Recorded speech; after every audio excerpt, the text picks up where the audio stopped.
今天呢，准备去业务超市去买点东西，但是那个业务超市离我这有点远，然后现在又刚刚下过雨，我就想干脆就出来转一转吧，走着去。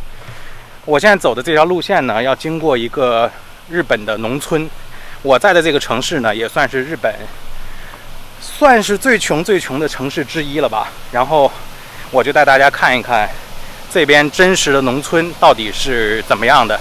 下面就跟着我的镜头一起去看一看吧。其实啊，日本的这种城乡的差距呢还是比较小的。比如现在我是在一个非常偏僻的一个小路上，但可以看到旁边就有一个太阳能的一个小型的发电的地方。然后这些呢都是私人建造的，买了土地以后就可以做这个东西。然后这个电路板呢是在日本的这个指定的地方去购买，购买以后呢，你可以用它来发电，给自己家里面来供电，然后多余的电可以并入到国家电网，可以挣钱。好吧，这个是在日本现在蛮常见的这种小的太阳能的发电板。然后这边也是，全是，这些都是日本的农民自己修的。然后我身后可以看到，这边是一个酒店，然后这边是日本的那种农村的房子，一户建，蛮多的，这边都是一户建。现在呢，往这个方向走，走上去的话就完全是农村了。这个位置还有一个 Panasonic 松下电机的一个服务中心，然后我们就一起往真正的日本农村开始深入吧，给大家看看真正的日本人开的什么车。这种车是非常常见的。一种是日产的，像阿尔法的那种面包车，然后剩下的全是 K car， 看到了吧？有丰田的，有铃木的。他们日本的车基本上都是这种样子，很少有这种三厢车。但是我们到了农村以后，就能看到农村人的车是比这些城里面上班族开的 K car 要好很多的。然后现在我身后呢都是这些水稻。然后这一道的话，应该是第2茬或者第3茬了，刚刚栽下去不久的应该是。然后在日本啊，他们的这个农民的土地呢，都完全是私有的，包括他们自己的这个房子，这些土地都是自己的。然后之前我开车有一次路过一片农村的时候，看到他们在耕地，然后我当时把车停下来，仔细的看了一下，他们日本的这个农业的这个机械化啊，普及度是非常高的。他们那个农村的农户，只要自己有田的，基本上每家每户都有那种小松的挖掘机，但那个挖掘机特别小，那个挖掘机就跟国内的那种长安奔奔的汽车那么大，一个特别小的挖掘机。然后那个挖掘机开起来啊，速度特别快，在田里面像耗子一样到处窜，然后呢就能把那个很短的时间，一个人操作一个机器，就能把整片地全部给它耕完啊！这个速度，当时看的我是觉得比较惊讶的。然后还有就是，我当时看的那几家农户，他们家除了停了有那种拖斗车以外，还有这种小的挖掘机，然后还有就是那种收割机。他那个收割机，我当时听那个农民说，他们那个收割机很厉害在哪儿啊？就是那个水稻如果被风吹倒了之后哈，它都是可以进行那个收割的。包括像有什么品牌，就是久保田，还有本田啊，这些品牌的话都是有在当地有这种农机产品的。然后这个我身后呢，就是标准的日本的农民家啊，房子就是那种日剧里面经常看那种老房子。然后他们家有2台车，一台是雷克萨斯的 IS350，还有一台是本田的连续10年在日本销量第1的车 N-Box， 就是那种盒子车。然后这家农民的话，他种的是葡萄，后面就是他的葡萄地。然后在这个位置还有一家，这家的话感觉还比较有这种欧美情调，家门口还挂了很多彩灯，看到了吗？啊，这也是农民的家。其实他们农民真的有钱，而且比城里面的人有钱太多了。城里面的人基本上都开的是 K car， 但是你看看农村人的车，都是雷克萨斯。然后这个地方还有一台改装车，啊，这农民也是玩车的，看到了吧？然后他们的农村呢，还有很多便利的设施，包括这种自动贩卖机。你像在这个农村这么偏的地方啊，它是有3个自动贩卖机，给大家看看价格吧。这是茶水，茶水的话是130日元，相当于是8块钱一瓶。然后百事可乐120块钱一瓶，这是易拉罐的，相当于就是7块钱。然后日本的咖啡文化是比较变态的，咖啡基本上有70、80种可以选择。这边的话都是三得利的咖啡，然后这边的话就全是果汁类的，基本上的价格都是在110日元左右。然后农村的价格是比城里面便宜的，城里面的自动贩卖机的话，像这一瓶饮料的话，一般是140日元，就是8块钱。这儿的话就只要6块钱。然后这边的话有这个魔爪的运动饮料，看一下吧，这个是200日元，相当于12块钱一瓶。国内是多少钱我记不太清楚了。然后这些全都是咖啡。哦，这边还有一个，这边也是果汁和咖啡。然后他们这儿是用 Line， 就跟国内的微信是一样的，他们用 Line 可以支付。这个位置就有4个自动贩卖机。这边都是农村人的房子，有点像中国的新农村的感觉哈。但是这些房子实际上应该都是在70、80年代建造的了，都是比较久的房子了。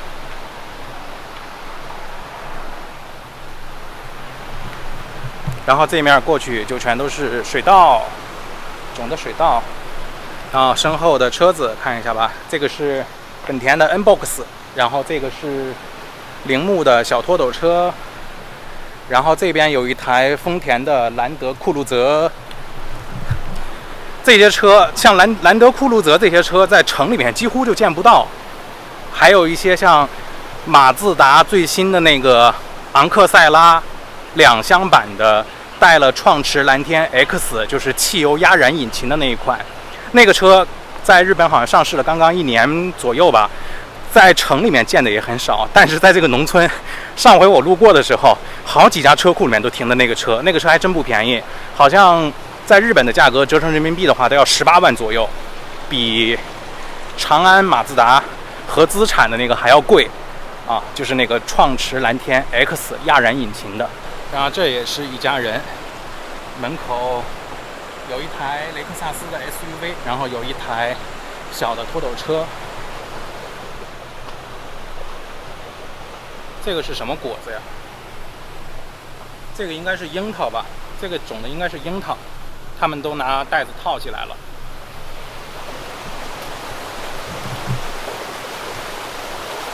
然后这又是另外一家，看一下吧。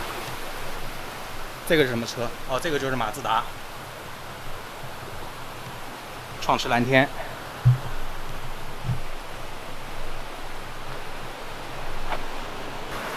然后我身后呢，这又有一家，这家这个修的就比较气派了有一个这种非常日式的、很古典的这个大门。然后里面停的那个车呢是丰田的普锐斯，是在日本最有人气的车，也是丰田卖的最好的。它的这个车型好像仅次于丰田阿尔法的销量，但是那个颜色真的太奇葩了，那个叫什么来着？那种荧光绿的颜色。然后这一家是停了一个第1代的丰田阿尔法。阿尔法这个车其实在日本特便宜，像最新一代的阿尔法，折人民币的话可能就30来万吧，在日本是非常常见的车，但是在中国加完价要将近100万，我觉得真的无法理解。而且30多万的那款就是3.5的 V6 加混动的了，就配置非常高，那价格也很便宜，但是到中国价格真的太贵了。然后这一家也是一个日本人家，门口有自己的一个庭院，就感觉挺有范儿的这是一个铃木北斗星。然后这边有一个本田的缤智这款车，这款车是国内广本也有的。然后我身后就是这种小道，然后这边还有一台丰田的普锐斯，然后在上面有一台本田的 N-Box， 看得出来吧？本田的 N-Box 真的牛啊！在国内感觉最好的就是思域和雅阁了，但是雅阁我到日本这么长时间，我一台都没有见过。然后思域的话，2厢版的，就是那个排气筒是中置的那个2厢版的思域，见过零零星星那么一点儿，但是大多数见的本田的车的话都是奥德赛，然后还有就是它的那种 MPV， 还有就是这个 N-Box 这个盒子车。这小水沟里面流的水，这个是挺清澈的。然后这有一家人家，这家人家应该也是比较大户的，但是这个房子呢，看上去应该也是有40-50年了，感觉。包括这些房子也是，这些房子的话，应该像这种房子至少是60年是有的，60年是绝对有的。然后这个身后呢，就是他们的一个垃圾回收点。这个白色的箱子就是里面放的一些纸壳的，然后红色的那个是放那些保特瓶，就是塑料瓶、矿泉水瓶之类的饮料瓶。然后还有一个的话就是放那些旧报纸的，都是统一的进行分类的收治。然后政府会有专门的垃圾车把这些垃圾拉走。在日本的话，垃圾是你自己是不能卖的，你卖了也没人收，都是他们政府统一进行回收的。然后这边的话是一个葡萄园，这块全是葡萄园，全是种葡萄的。我在的这个地方呢是日本的长野，长野的葡萄非常的出名，就是那个叫麝香葡萄。麝香葡萄的话呢，主要的产区就是在长野县。然后这个葡萄成熟以后呢，拿在日本的那个商场卖的话，一串葡萄的价格是130块钱人民币，价格是非常贵的。我到现在为止我也没有买，我都是买的美国进口的葡萄。像日本的水果的话，就是日本本国产的，还有就是美国进口的。美国进口的价格只有日本产的价格的1/10啊，这些都是葡萄。所以说你在日本想要吃水果又想吃便宜的话，你就买进口的。如果你想吃好一点的，品质比较不错的，你就买他们本国产的。像他们本国产的哈密瓜，一个的价格就是200块钱左右，然后进口的哈密瓜一个可能就是在50-60、40-50一个，啊，大概就这样一个价位差。然后今天这个时间呢是刚刚下过雨，然后都是阴天的。如果在平常晴天的时候啊，现在时间是晚上7点多，到了9点左右的时候，晴天的情况下，晚上9点左右到这儿的话，就能看到非常非常多的萤火虫。这个记忆我感觉是我小时候，就是非常小的时候，好像在上小学的时候吧，晚上去到那个在国内在山上才能见到萤火虫。自从我长大了以后，我在国内包括我居住的地方就再也没有见过萤火虫了。然后我第2次见萤火虫就是在这个地方，真的晚上的时候，就是9点左右的时候吧，只要天气好的情况下，你能看到点点的那种绿色的星光啊，就全是萤火虫，特别多。然后特别在这个旁边的这个草棵里面，然后还有就是那种水沟的旁边啊，这个光一闪一闪的啊，所以看得出来这个萤火虫的这个存在呢，其实也就证明了一个生态环境的一个保护吧。其实之前我看到一个新闻，好像说就是云南以前是萤火虫非常多的，但是现在的一般的农村在云南也是见不到萤火虫了，只有那种商业运作的团队，就是为了捉那个萤火虫，都要雇云南的那些专门捕捉的人，然后到那个深山老林里面去逮萤火虫。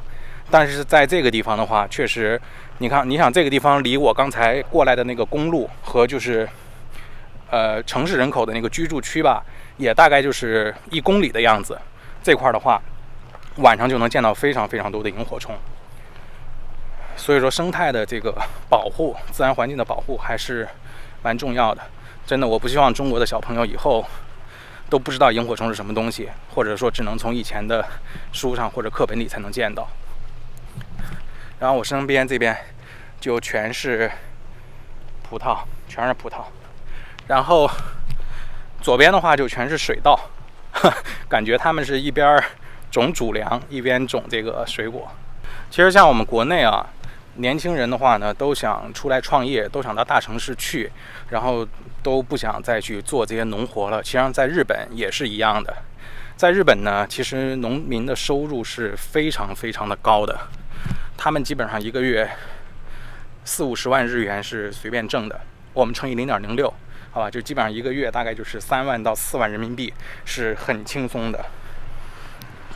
但是呢，就是有这样的一个收入啊，其实现在日本的年轻人他们也不愿意留在乡下去接手上一辈留下来的这个主宅和田地去做这种活了。现在日本的年轻人也是想着往东京、大阪、京都这些大的城市，像神奈川啊、名古屋啊这些大城市去跑。但是实际上在日本的话呢，它还跟中国不一样，就中国的年轻人到了城市里面挣的钱呢，确实是比在农村要挣得多一些的。但是在日本啊，就是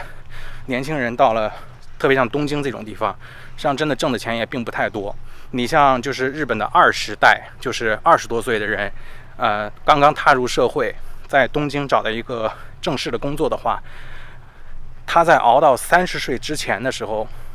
一个月25万就封顶了。25万是多少钱？25万日元的话，就是大概在1万5、1万6的样子。1万5到1万6在东京能干什么？1万5到1万6在东京只能喝西北风，住一个4平方米的房子，一个月的房租就得7、8千，然后水电费乱七八糟一交，通勤费一交。日本的电车和公交车是很贵的，上车就12块钱，这些费用一交，然后你在职场上面总有自己的朋友圈吧，平常出去跟大家玩乐一下，买点东西，基本上是存不了任何钱的。但是相比之下，在日本的农村的话，其实能挣得更多。但是就在这种情况下，日本的年轻人也不愿意留在乡下，而且现在日本的老龄化非常严重，他们3个日本人里面就有1个人是75岁左右的，所以说现在他们这块也是面临到没有人再去接手干这些农活了。好吧，这些地方呢都是日本的农村的一些房子，然后这上面又是葡萄园。好吧，今天呢就给大家聊到这个地方吧，因为天也马上黑了。如果你喜欢我的视频的话，欢迎帮我长按点赞，一定要长按点赞哦。好，我们下期再见，拜拜。